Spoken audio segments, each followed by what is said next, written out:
Hello, नमस्कार बच्चों। मैं मनोज कुमार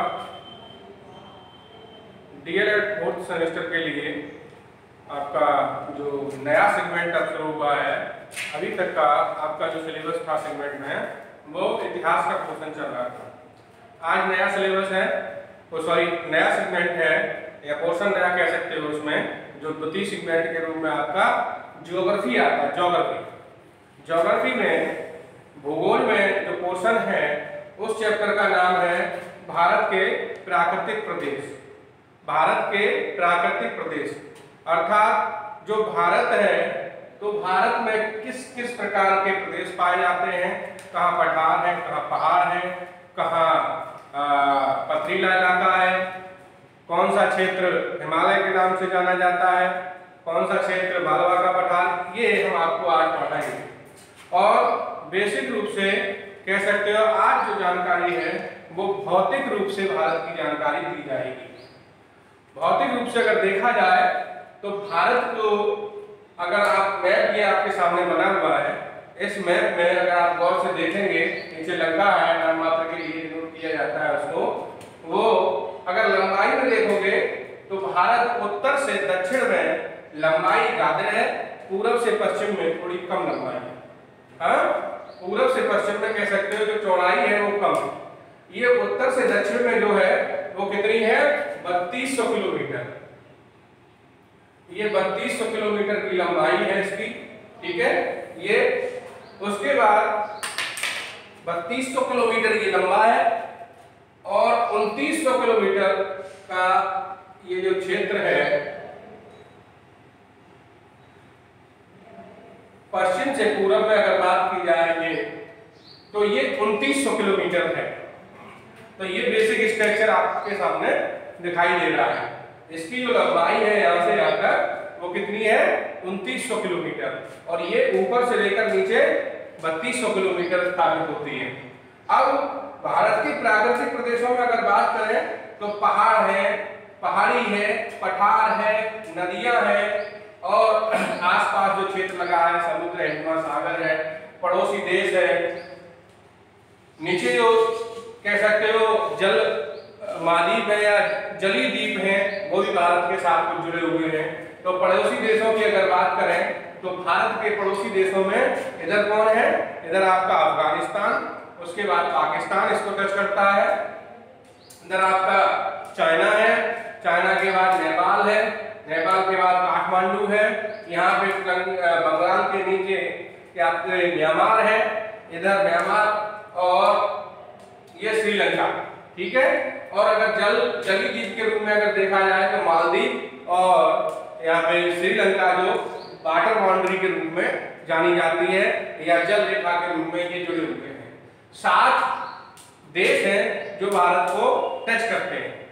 अब आज हमारा जो सेगमेंट है वो खास तौर से हिमालय के प्रकार या हिमालय के बारे में हमको पढ़ना है। हिमालय की अगर स्थिति देखें तो उससे पहले हमें देखना है कि भारत में जो टोटल एरिया है वो 8.7% उसमें पर्वतों का क्षेत्र है। 8.7% पर्वतों का क्षेत्र है। उसके पश्चात पहाड़ी क्षेत्र की अगर बात करें, पहाड़ी पर्वत और पहाड़ी में क्या अंतर होता है, पर्वत एक कह सकते हो विशालकाय रूप में होते हैं, एक निश्चित क्षेत्र में फैले हुए होते हैं और उनकी लंबाई औसतन लगभग समान रहती है, जबकि पहाड़ी एक श्रेणी के रूप में श्रृंखलाबद्ध रूप में होती है। उसके बाद पहाड़ी है, तो पहाड़ी का जो क्षेत्र है पूरे भारत में वो 18.6% लगभग पाया जाता है। पठारी क्षेत्र की अगर बात करें तो भारत में 27.6% पठारी क्षेत्र है। पठार जैसे मालवा का पठार, बघेलखंड का पठार, बुंदेलखंड का पठार, वेस्टर्न घाट, ईस्टर्न घाट, इस तरीके से ईस्टर्न घाट, वेस्टर्न घाट और दक्षिण का पठार, ये जो प्रदेश है इस तरीके से डिवाइड है। और बाद बाकी जो मैदानी क्षेत्र है, समतल क्षेत्र है, वो 43% लगभग पृथ्वी पे पाया जाता है। भारत का जो एरिया है वो उसमें 43% भाग मैदानी या समतल भूमि के रूप में भी उपस्थित है। अब अगर हिमालय की बात करें तो विश्व में सबसे ऊंचा जो पर्वत है वो कौन सा है? हिमालय पर्वत है। विश्व में सबसे ऊंचा पर्वत ये आपका हिंदुकुश पर्वतमाला इधर अफगानिस्तान क्षेत्र से शुरू होता है, जम्मू कश्मीर, और जम्मू कश्मीर से लेकर आपका इधर नेपाल तक यहाँ श्रृंखलाबद्ध तरीके से विस्तृत रूप से फैला हुआ है। हिमालय पर्वत विश्व का सबसे ऊंचा पर्वत है, और हिमालय पर्वत विश्व की सबसे ऊंची चोटी कौन सी है? Mount Everest. माउंट एवरेस्ट विश्व की सबसे ऊंची चोटी है, ये नेपाल में स्थित है। यहाँ जो नेपाल देश है, नेपाल यहाँ पे कह सकते हो विश्व की सबसे ऊंची चोटी है। यहाँ इसकी ऊंचाई कितनी है? 8,848। कहीं कहीं ऑब्लिक 50-20 को दिखाया जाता है। 8,848 मीटर ऊंची ये विश्व की सबसे ऊंची चोटी हिमालय पर्वत की है, जिसको माउंट एवरेस्ट के नाम से जाना जाता है। इसके बाद अगर भारत में पर्वतीय चोटी की बात करें, सबसे ऊंची चोटी कौन सी है? वो हिमालय पर्वत की है, और ये आपकी K2 चोटी है, K2 गार्डविन, जिसे ये आपकी सबसे ऊंची चोटी है, ये सिक्किम में पड़ती है। ये सिक्किम में पड़ती है K2 गार्डविन। अगर सबसे ऊंचे पर्वत की बात करें भारत में कौन सा है? वो कंचनजंगा सबसे ऊंचा पर्वत कंचनजंगा है जो भारत में पड़ता है। भारत का सबसे ऊंचा पर्वत कौन सा है? कंचनजंगा के नाम से इसको जाना जाता है। ठीक है, ये बेसिक चीजें हैं। अगर हिमालय की बात करें तो हिमालय को एक विस्तृत क्षेत्र है यहां से लेकर, और अगर पूर्वी क्षेत्र की बात करें तो पूर्वी क्षेत्र में जो हिमालय है लगभग 2500 किलोमीटर लंबाई में ये फैला हुआ है। 2500 किलोमीटर की लंबाई में फैला हुआ है।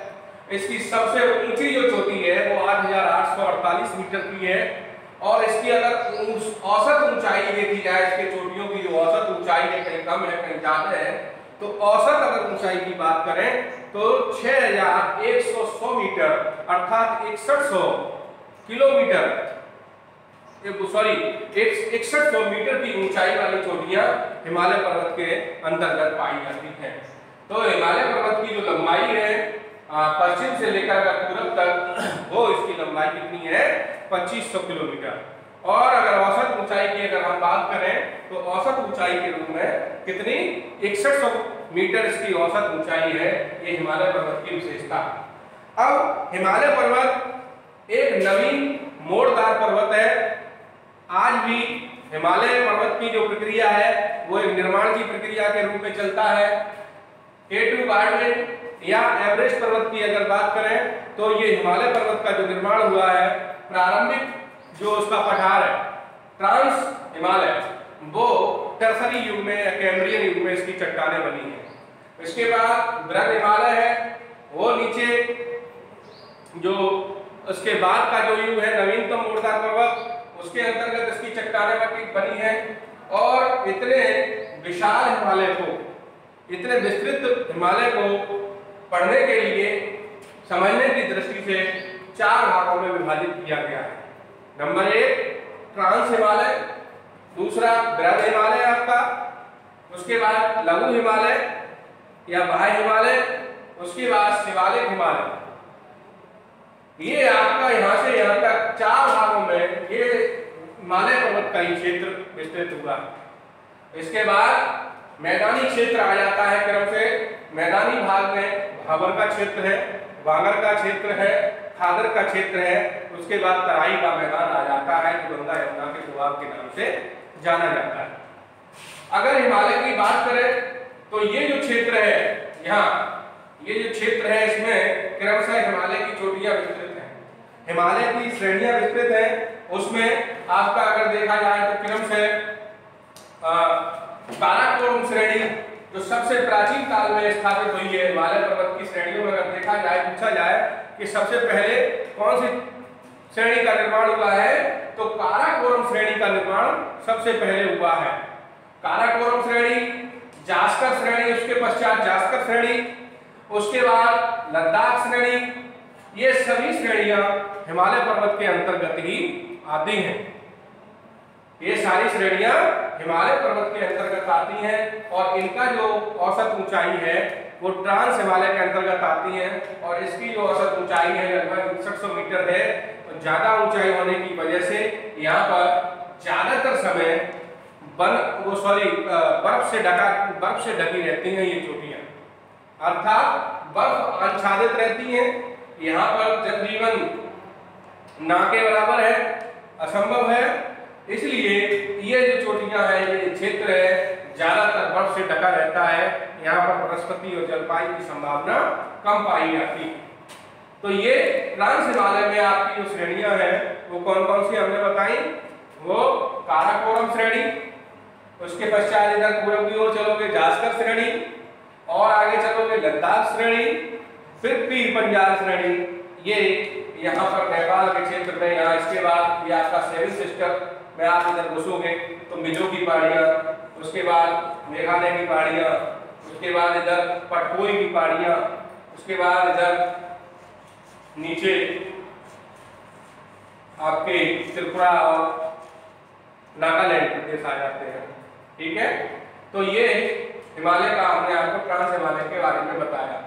उसके बाद यहाँ पर जो दर्रा है, एक हिमालय काराकोरम श्रेणी का ये दर्रा है। काराकोरम यहाँ से पास है, यहाँ से ऊपर निकलने का रास्ता है इंद्रप्रस्थ पर्वतमाला या अफगानिस्तान पाकिस्तान के लिए यहाँ से जो पास बना हुआ है या पास या दर्रा, वो यहीं पर है, काराकोरम दर्रा। अब उसके ठीक नीचे की अगर श्रेणी की बात करें हम, तो ट्रांस हिमालय के बाद ये जो क्षेत्र है ये आपका बृहद हिमालय के अंतर्गत आ जाता है। यहाँ बृहद हिमालय के अंतर्गत ये श्रेणियां आती हैं। बृहद हिमालय में आपके तमाम छोटे छोटे दर्रे हैं। यहाँ पर जनजीवन के सामान्य लक्षण जैसे ठंडे जलवायु प्रदेश है।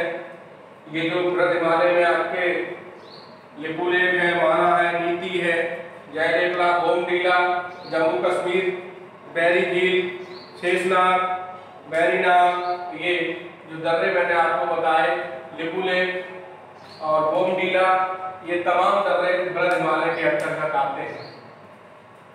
इसकी जो लंबाई है वो लगभग पश्चिम से अगर पूर्व की ओर चले तो 3000 मीटर के आसपास इसकी लंबाई है और 100 मीटर या 150 मीटर तक इसकी चौड़ाई हमें देखने को मिलती है।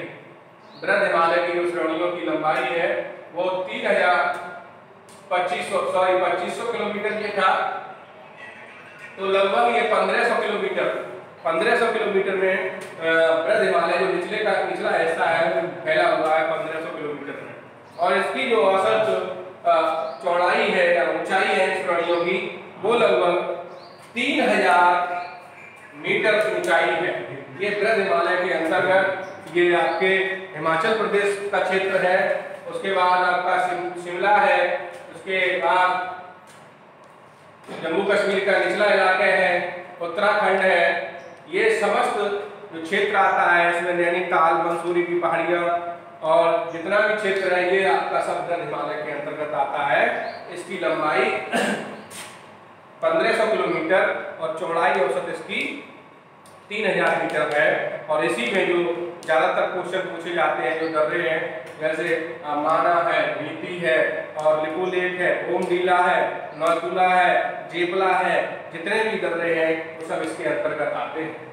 उसके बाद लघु हिमालय ही बृहद हिमालय और लघु हिमालय के बीच है।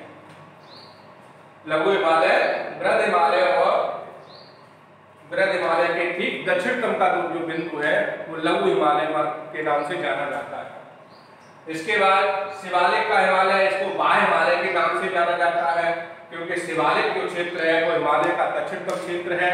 और यहाँ पर जो चोटियाँ हैं वो श्रेणियाँ, इनकी लंबाई और जो चौड़ा ऊंचाई है औसतन कम होती चली जाती है। और इसके बाद जो क्षेत्र आता है वो ये मध्य भारत का या गंगा का दोआब, यमुना का दोआब, इसको मैदानी क्षेत्र के नाम से जाना जाता है। ये मैदानी क्षेत्र है। यहाँ पर जो बर्फों से ढकी हुई चोटियां हैं, यहाँ से निकल कर आती हैं और ये गंगा और यमुना ये मैदान है इनका, यहाँ से निकलती हुई आती हैं, अपने साथ सबसे ऊपर जो क्षेत्र बनाती हैं, कंकड़ पत्थरों को साथ में लेकर आती हैं। वो सबसे कह सकते हो ऊपरी हिस्सा है जो मैदानी भाग का ऊपरी हिस्सा, और हिमालय का जो दक्षिणी हिस्सा जिसको शिवालिक कहते हैं, शिवालिक के नीचे वाले भाग तक यहाँ तक ले आती हैं। कंकड़ों को, बड़े बड़े पत्थरों को वो यहाँ निक्षेपित कर देती हैं, और इस निक्षेप के कारण जिस मैदानी भाग का निर्माण होता है, यहाँ पर ये भावर नामक स्थान कहा जाता है, क्योंकि यहाँ जो नदियां बहती हैं वो बहती तो हैं लेकिन ये दिखाई नहीं देती हैं, क्योंकि यहाँ जो पत्थर और कंकड़ इतने बड़े बड़े होते हैं कि जो पानी की धारा है वो नीचे पत्थरों के बहते हुई चलती है, तो ऐसा लगता है कि इसके नीचे कोई नदी या धारा नहीं है, और इस क्षेत्र को भावर कहा जाता है। आगे चलकर यही जो नदियों की स्थिति है आगे आती है, मैदानी भाग में नीचे उतरती हुई, वहाँ कुछ उठा हुआ क्षेत्र होता है पानी का, और जो पत्थर या कंकड़ है उनकी जो छोटी स्थिति हो जाती है, और ऐसा लगता है पानी ऊपर को आ गया है और पानी ऊपर उठा हुआ चलने लगता है यहाँ पर, तो ये क्षेत्र भांगर कहलाता है। भांगर कहलाता है। ये अपने साथ पहाड़ों से, जड़ी बूटियों के द्वारा, पर्वतों से निकलता हुआ, पेड़ों से निकलता हुआ जो आता है, ये पानी शुद्धतम होता है, अपने साथ तमाम केमिकल्स को या तमाम कह सकते हो औषधियों को लेता हुआ आता है। तो इस कारण ये पानी ज्यादातर शुद्धतम रूप में होता है, अपने साथ कह सकते हो खनिज पदार्थों को लेके आता है। तो ऐसा माना जाता है कि ये पानी लंबे समय तक खराब नहीं होता है, शुद्ध बना रहता है। इसलिए ये कहा जाता है कि गंगा जल है, गंगा और यमुना का, गंगा जी का जो जल होता है पवित्र जल माना जाता है। इसका कारण ये है कि ये ऐसे ही जगह से निकल कर आता है बर्फ से, वहाँ तमाम पहाड़, पर्वतीय क्षेत्र, पेड़ पौधे, औषधि, कंकड़ पत्थरों से गुजरता हुआ जमीन के साथ बहता हुआ आता है, अपने साथ तमाम निक्षेपों को लेके आता है। तो इस पानी में बहुत सी औषधियाँ मिल जाती हैं, जिसके कारण ऐसा माना जाता है कि इनमें इस पानी में स्नान करने से शरीर के रोग और कष्ट भी दूर हो जाते हैं। इसीलिए गंगा का पानी शुद्ध बताया जाता है। अब मैदानी क्षेत्र मैंने बता दिया, उसमें सबसे ऊपर क्षेत्र आएगा भागर का, भावर, उसके बाद बांगर, उसके बाद का जो क्षेत्र है वो खादर है। खादर क्या है? अपने साथ जो बलू मिट्टी, दोमट मिट्टी, कचड़ा मिट्टी जो लेके आती है, और यहाँ जो जमीन का ढाल है, ढलान है, वो ज्यादा तेज स्लोप में आ जाता है, और यहाँ पर नदियां उठी हुई खूब भरकर चलने लगती हैं। और ये नदियां अपने साथ बाढ़ आने की स्थिति में, जब पानी ज्यादा हो जाता है बरसात के सीजन में, तो बहुत ज्यादा मात्रा में मिट्टी को, बालू मिट्टी को लेकर आती है, दोमट मिट्टी को लेकर आती है, तो ये खादर जैसा स्थान बना लेती है। निचले स्तर में मिट्टी को इकट्ठा करती जाती हैं और वहाँ एक जगह डालने से आगे बढ़ती जाती है, तो एक खादर जैसा बन जाता है। तो इसलिए इसको खादर का क्षेत्र कहा जाता है। और इसका दक्षिणतम, या कह सकते हो मैदानी भाग का जो दक्षिणतम इलाका है, कह सकते हो मध्य भारत का, नर्मदा और ताप्ती के ऊपर का जो हिस्सा है वो तराई क्षेत्र के नाम से जाना जाता है। तराई क्षेत्र क्योंकि इस क्षेत्र की जो मिट्टी होती है उसमें ज्यादातर पानी या नमी की मात्रा पाई जाती है, दलदली क्षेत्र हो जाता है, तो इसमें आर्द्रता पाई जाती है। इसलिए यहाँ से जो इसका निचला हिस्सा है, यहाँ ये जो क्षेत्र होता है ये तराई का क्षेत्र कहलाता है। और ये जो नदियां हैं, गंगा, यमुना और तमाम इसकी सहायक नदियां, वो सब बहती हुई इधर पश्चिम बंगाल में गंगा सागर में, कह सकते हो हिंद महासागर में मिल जाती है। तो ये हमने ट्रांस हिमालय, बृहद हिमालय, लघु हिमालय, शिवालिक हिमालय के क्रम से ऊपर से है। ऊपर से अगर दर्रे की बात करें, काराकोरम है, जास्कर है, लद्दाख है। सबसे ऊंची चोटी 8,848 मीटर ये नेपाल में है। उसके बाद केटू गार्डन ये सिक्किम में, भारत में। पर्वत की बात करें तो सबसे ऊंचा पर्वत आपका कंचनजंगा है जो सिक्किम में है। उसके बाद नंगा पर्वत है, और ये वैष्णो देवी इधर जम्मू कश्मीर में पड़ता है, ये त्रिकुटा पर्वत पर स्थित है वैष्णो देवी। इसके बाद इधर अगर पश्चिम में, पूरब में बात करें तो मिजो की पहाड़ी मेघालय, मेघालय के बाद नागालैंड में जो की पहाड़ियां, पटोई की पहाड़ियां इस क्षेत्र में पड़ती हैं। ठीक है। अगर बनावट में बात करें तो यहाँ मध्य भारत है, मध्य भारत में नर्मदा और ताप्ती जो नदियां बहती हैं ये मध्य भारत में बहती हैं। इसके पश्चात पश्चिम, ये पूरब का क्षेत्र है तो इसको ईस्टर्न घाट के नाम से जाना जाता है। ये आपका यहाँ पे उड़ीसा, उड़ीसा के बाद आंध्र प्रदेश, यहाँ तमिलनाडु। उसके बाद जम्मू कश्मीर, जम्मू कश्मीर के बाद उत्तराखंड, उत्तराखंड के बाद उत्तर प्रदेश, उत्तर प्रदेश के बाद बिहार, छत्तीसगढ़, मध्य प्रदेश, झारखंड, ये तमाम राज्य हैं। उसके बाद ये गुजरात है। पश्चिमी घाट अगर यहाँ पर देखा जाए ये भी पहाड़ी क्षेत्र है जिसमें महाराष्ट्र का क्षेत्र आता है। महाराष्ट्र और गुजरात के बीच में ये छोटा सा शहर यहाँ पे गोवा है। गोवा भी आपका छोटा सा प्रदेश है। तो ये जो घाट है ये भी पहाड़ी क्षेत्र है, इसको ईस्टर्न घाट के नाम से जाना जाता है। और ये जो पश्चिम में है ये जैव विविधता के लिए सबसे ज्यादा विख्यात है, इसमें सबसे ज्यादा डायवर्सिटी पाई जाती है। ये पश्चिमी घाट के नाम से जाना जाता है। ये आपका महाराष्ट्र से शुरू होता है, महाराष्ट्र में गोवा क्षेत्र को भी कवर करता हुआ और नीचे केरल तक चला जाता है। और यहाँ जो पहाड़ी क्षेत्र है, अगर दक्षिण में सबसे ऊंची पर्वतीय चोटियों की बात करें तो ये आपकी नीलगिरी की पहाड़ियों में पाई जाती हैं। और दक्षिण भारत की सबसे ऊंची चोटी कौन सी है? दादा बेटा। दादा बेटा दक्षिण भारत की सबसे ऊंची चोटी है। उसके बाद ये कौन सी पहाड़ी पर है? अन्नामलाई पहाड़ी पर स्थित है, ये नीलगिरी क्षेत्र में ही पड़ता है। इसके बाद नीचे आपकी कर्नाटक के आसपास या केरल के आसपास ये यहाँ पर पहाड़ियां पाई जाती हैं। ये पड़गम की पहाड़ियों के नाम से जाना जाता है। यहाँ पर इलायची की पहाड़ियां होती हैं, यहाँ उनको इलायची की पहाड़ियों के नाम से भी संबोधित किया जाता है। और अगर मध्य में छोटे छोटे पठारों की अगर हम बात करें तो ये जो क्षेत्र है जम्मू कश्मीर से नीचे उत्तराखंड आ जाएगा आपका, उत्तराखंड के बाद ये उत्तर प्रदेश है, ऐसा फैला हुआ है। इसके ठीक नीचे आपका बघेलखंड आ जाता है, बुंदेलखंड, बघेलखंड के बाद यहाँ पर बुंदेलखंड आ जाएगा। बुंदेलखंड के बाद यहाँ आपका दंडकारण्य प्रदेश है, मालवा का पठार है, गोंडवाना का पठार है। ये समस्त प्राचीन चट्टानें मिलकर और इधर आपका पश्चिम में दिल्ली के आसपास का जो क्षेत्र है जो राजस्थान से निकला हुआ है वहाँ अरावली की पहाड़ियाँ। राजस्थान आपका इधर है। राजस्थान में विश्व की सबसे प्राचीनतम पहाड़ियों का निर्माण हुआ है, इसको अरावली की पहाड़ियों के नाम से अरावली पर्वत श्रेणी आती है। और अरावली पर्वत श्रेणी की सबसे ऊंची चोटी कौन सी है? अरावली पर्वत श्रेणी की सबसे ऊंची चोटी है गुरु शिखर या धूपगढ़। उसके बाद आपका सतपुड़ा की पहाड़ियां, महादेव की पहाड़ियां, मैकाल पर्वत, ये तमाम पर्वत श्रेणी आपकी इधर पश्चिम से लेकर पूरब तक चलती चली जाती है।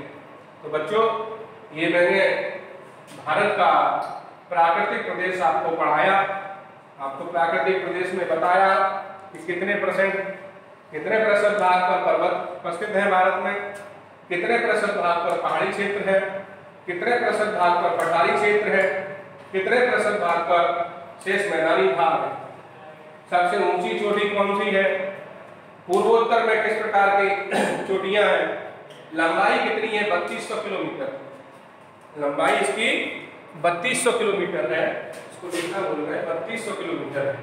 और इसकी चौड़ाई 2900 किलोमीटर है। तो ये हमने आपको प्राकृतिक प्रदेशों के बारे में बताया,